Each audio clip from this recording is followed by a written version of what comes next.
నమస్కారం అండి. నా పేరు కలాన్ సంజయ్ కుమార్, హైకోర్టు అడ్వకేట్, తెలంగాణ.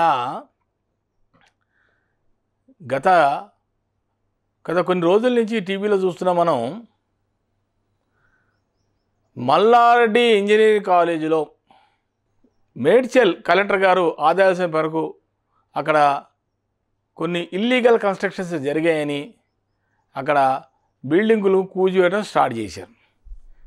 ఈరోజు కూడా కాలేజీలో జేసీబీలు తీసుకొచ్చి అధికారులు అక్కడ ఏరోనాటికల్ బిల్డింగ్ని కూల్చడం మొదలుపెట్టారు.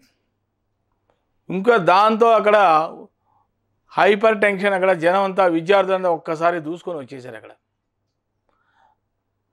ప్రభుత్వం చెప్పేది ఏంటంటే కట్టిన బిల్డింగ్లన్నీ ఇల్లీగల్ కన్స్ట్రక్షన్స్, ఎక్కడా ప్రభుత్వకు అనుమతులు లేవు. మరి జనరల్గా నేను కూడా మామూలుగా చెప్తుంటాను నా యూట్యూబ్లో, ఎప్పుడైనా సరే గుర్తుపెట్టుకోవాలి, ఎవరైనా సరే ఇల్లీగల్ అనేది ఎప్పుడైతే నిలబడదు. కోర్టు వెళ్ళినా మనం ఓడిపోతాం. ఎవరిదైనా సరే, ఎంత పెద్ద అధికారిదైనా సరే, ఎంత పెద్ద మినిస్టర్లు కానీ ఎవరిదైనా సరే, అక్రమ ఆస్తులు సంపాదించినా, అక్రమంగా ఇల్లీగల్గా కన్స్ట్రక్షన్ చేసినా అవి ఆటోమేటిక్గా ప్రభుత్వానికి అధికారాలు ఉంటాయి. రెవెన్యూ శాఖ వాళ్ళు డైరెక్షన్స్ ప్రకారంగా అవి కూల్చేసే అధికారాలు వాళ్ళకే ఉన్నాయి. ఇప్పుడు ఏమైందంటే మరి పొలిటికల్ కూడా కొన్ని ఉంటాయి. దాంట్లో మల్లారెడ్డి గారు ఏమన్నా బీఆర్ఎస్, ఇక్కడైనా సీఎం కాంగ్రెస్. మరి వాళ్ళ మధ్య ఏముందో మనకు తెలియదు. ప్రస్తుతానికైతే వార్ నడుస్తోంది. ఈ యుద్ధంలో కాంగ్రెస్ గవర్నమెంట్ చెప్పేది ఏంటంటే మల్లారెడ్డి గారి కాలేజీలో చాలా ఇల్లీగల్గా అక్రమంగా బిల్డింగులు కట్టారు, అవన్నీ కరెక్టే కాదు, అనుమతులు లేవు, గవర్నమెంట్ పర్మిషన్స్ లేవు, కాబట్టి మేము వాటిని కూలగొట్టేయాలి అని చెప్పి మేడ్చల్ కలెక్టర్ గారు ఆదేశించిన ప్రకారముగా అధికారులు జేసీబీని తీసుకొచ్చి సగం ఆల్రెడీ కూలగొట్టారు. ఏది? IT, aeronautical. మరి చాలామంది విద్యార్థులు మల్లారెడ్డి గారి కాలేజ్ అంటే కొంచెం ఒక రకాల, నేనే ఒకప్పుడు మా పాపకే నేను దాంట్లో ట్రై చేస్తే నాకు సీట్ దొరకలే. ఏరోనాటికల్ అంత మంచి పేరున్న కాలేజ్ మల్లారెడ్డి. మల్లారెడ్డి కాలేజ్ అంటే మామూలు కాదు, అది డూండిగల్లో ఉంది. ఆయన శాలరీసే బ్రహ్మాండమైన ప్యాకేజ్. అక్కడ చాలా 20 lakhs 25 lakhs, లోయర్ లెవెల్ వచ్చి 3 lakhs స్టాఫ్కి శాలరీ. అంత రేంజ్ గల కాలేజ్ అది. చాలా బ్రాంచ్లు ఉన్నాయి ఆ కాలేజీలో, మల్లారెడ్డిలో. అంత పెద్ద కాలేజీలో ఉన్నట్టుండి ఇవాళ కూలగొట్టడం వల్ల మరి పిల్లలు ఎక్కడ చదువుతారు, ఎక్కడ వాళ్ళని ప్రొవైడ్ చేస్తారు? నెంబర్ 1. నెంబర్ 2, ఎప్పుడూ గుర్తుపెట్టుకోవాల్సింది ఏంటంటే ప్రభుత్వాలు వస్తుంటాయి, ప్రభుత్వాలు పోతుంటాయి. ఏది ఇప్పటికీ మా ప్రభుత్వం ఉంటుంది, ఎవరేం చేస్తారులే అని చెప్పి మనం అక్రమంగా ఏదైనా కట్టినా ఆటోమేటిక్గా నెక్స్ట్ టైం వచ్చే ప్రభుత్వం వాళ్ళకి కాకపోతే వేరే ప్రభుత్వం వస్తే వాళ్ళు ఊరుకుంటారా? ఆటోమేటిక్గా కూలగొట్టిస్తారు. ఇప్పుడు జరిగింది అదే. ఇప్పుడు వచ్చింది కొత్త గవర్నమెంటు. మరి కొత్త గవర్నమెంట్ వస్తే పాత గవర్నమెంట్లో చేసిన అక్రమాలని తవ్వుతారు కదా, బయట తీస్తారు కదా. ఎవరైనా అంతే. ఇప్పుడు రేపొద్దున వీళ్ళు తప్పు చేస్తే రేపొద్దు వాళ్ళ గవర్నమెంట్ వస్తే వాళ్ళ మీద అదే పని చేస్తారు. అక్కడే ఉంటాయి లెక్కలు. కాబట్టి చెప్పబోయేది ఏంటంటే ఇల్లీగల్గా కట్టడం అనేది తప్పు. ఏదైనా ఉంటే కరెక్ట్గా ప్రాపర్గా మీరు కూడా గవర్నమెంట్లో అప్పుడు మీరు మినిస్టర్గా పనిచేసినప్పుడు మీరు పర్మిషన్లు తీసుకొని చక్కగా ఇల్లీగల్గా కట్టకుండా అనుమతులతో ఉంటే మీకు రికార్డులో, రెవెన్యూ రికార్డ్స్లో మీ పేరు ఉంటే అప్పుడు ఎవరు కూడా మేము కన్స్ట్రక్షన్లో డిమాలిష్ చేసే అధికారులు ఎవరికి ఉండదు. మరి అప్పుడు మీరు ప్రభుత్వంలో ఉన్నప్పుడు ఇవన్నీ చేసుకోవాలి కదా. అక్రమంగా కట్టుకున్న రేపటికైనా నా ప్రమాదమే, రేపటికైనా ఎప్పుడైనా ఏ రోజైనా నా కొంప మునిగితేనే మనం ఆలోచించాలి కదా. మరి ఏమైనా నడిచింది, ఎంతకాలం బండి నడిచింది, అప్పుడు వాళ్ళ ప్రభుత్వం 10 ఏళ్ళు ఉంది కాబట్టి ఎవరేం అనలేదు. ప్రభుత్వాలు మారే, మరి ఇప్పుడు కొత్త ప్రభుత్వం వచ్చింది. కొత్త ప్రభుత్వం వస్తే ఊరుకోదు కదా. కొత్త ప్రభుత్వం ఇంటే అటాక్ చేసి ఇప్పుడు దాడి చేసింది. విద్యార్థులు కూడా జాగ్రత్తగా గుర్తుపెట్టుకోవాలి. ఎవరైనా రెచ్చగొడితే మీరు ముందుకు పోకండి. అనవసరంగా మీరు కేసులు మీ మీద బుక్ అవుతాయి, మీ ఫ్యూచర్ పాడవుతుంది. అది పెద్దవాళ్ళు వాళ్ళు చూసుకుంటారు. యాజమాన్యం వాళ్ళు పొలిటికల్ వాళ్ళు చూసుకుంటారు. మీరు మధ్యలో గట్టిగా అరిచేసి మీకు బాధ ఉండొచ్చు, నా బిల్డింగు నా యూనిటీ కోఆపరేషన్ చేయడంలో తప్పులేదు.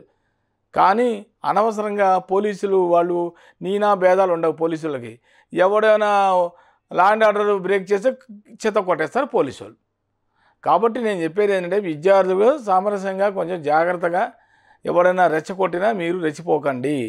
అనవసరంగా మీ మీద కేసు బుక్ అయిందంటే మీ ఫ్యూచర్ పాడవుతుంది. ఒకసారి మీరు పోలీస్ స్టేషన్లో కానీ మీ పేరు నమోదైందంటే రేపొద్దున ఫ్యూచర్లో మీకు పాస్పోర్ట్ కావాలన్నా వీసా కావాలన్నా ఇవన్నీ రికార్డ్స్లోకి వెళ్ళాయంటే రేపొద్దున మీ ఫ్యూచర్ ఉండదు. ఇంత మంచి కాలేజీలో చేరారు, వెరీ గుడ్.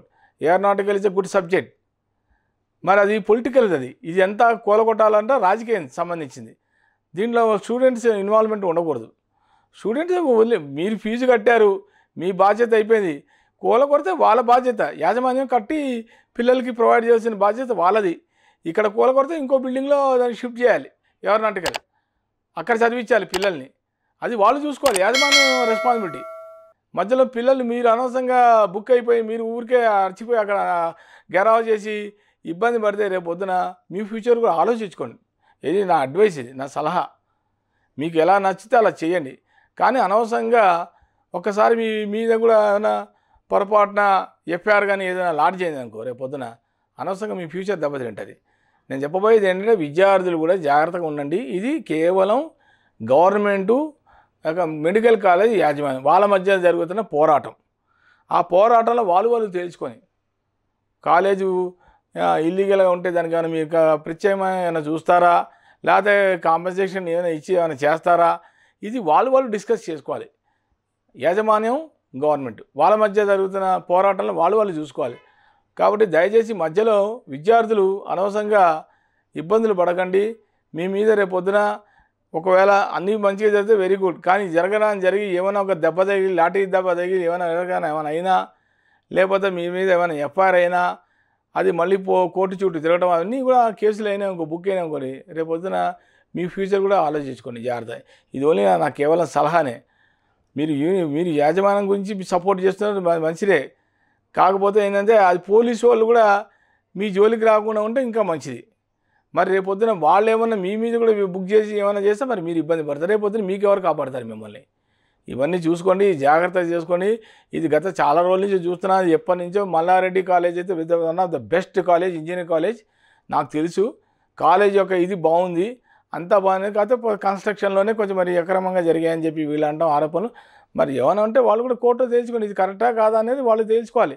ఇప్పుడు డిమాలిష్ చేశారు, డిమాలిష్ చేస్తే మరి యాజమాన్యం కూడా ఎందుకు డిమాలిష్ చేశారని కోర్టుని అడగాలి కదా. రేపు వీళ్ళని గవర్నమెంట్ మీద అడగాలి, లేకపోతే వీళ్ళు కూడా కోర్టులో కేసు వేయాలి. మరి కేసు ఒకవేళ నిజంగా కరెక్ట్ భూమి అయితే కనుక, అక్రమంగా కట్టలేదని కనుక కోర్టులో కేసు వేయాలి. లేదంటే ఇక మాట్లాడకుండా వేరే చోట పిల్లలకి షిఫ్ట్ చేసి ఏదో ఒకటి దారి చూపించాలి. నేను చెప్పబోయేదంటే ఏదైనా సరే గవర్నమెంట్లు వస్తుంటాయి పోతుంటాయి కాబట్టి ఏదైనా చేసేప్పుడు కన్స్ట్రక్టివ్గా చేయండి. అనవసరంగా నా గవర్నమెంటే నేనే ఉంటాం కదా, నన్ను ఎవరు చేస్తాలే అని అనుకుంటే ఈ రకంగా ఉంటాయి. ఇప్పుడు ఈసారి అయితే బెస్ట్ ఎగ్జాంపుల్, గవర్నమెంట్ మారేసరికి కొత్త గవర్నమెంట్ వచ్చి అటాక్ చేయడం మొదలెట్టింది. కాబట్టి ఇవన్నీ జాగ్రత్త చూసుకోవాలి. ఇల్లీగల్గా ఏదైనా చేస్తే ప్రాబ్లమ్స్ మీకే నష్టం, మీకే అనవసరంగా మీకు కాలేజీకి ఉన్న నేమ్ కూడా బ్యాడ్ నేమ్ అవుతారు కదా. ఇప్పుడు పొద్దు నుంచి ఊదర కొడుతున్న టీవీ మల్లారెడ్డి ఇది అవసరమా? One of the best college Mallareddy గారు.